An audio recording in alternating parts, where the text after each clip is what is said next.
जब जब तोहर सूरतिया लागै छै भगिया फिर से जगी रहूं उम्र भर मैं तेरी तू मेरा।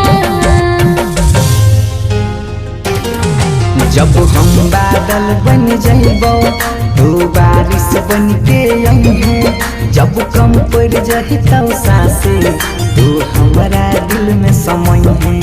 रिमझिम सावन के बूंदे तू हर मौसम बरसई है, जब कम पड़ जाए तो सासे तू हमरा दिल में समय है।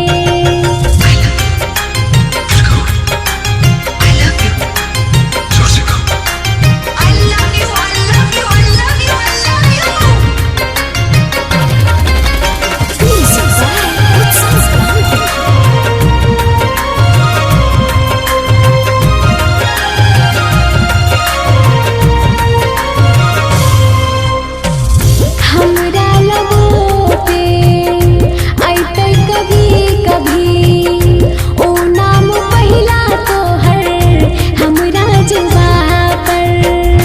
अखियाँ के काजल पागल करे छौ, लाग जान चल जैतै तोहरा यादा पर। मान लेब तोरा अपना मन के खुदा।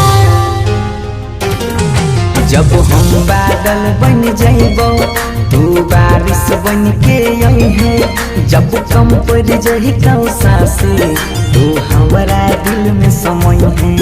रिमझिम सावन के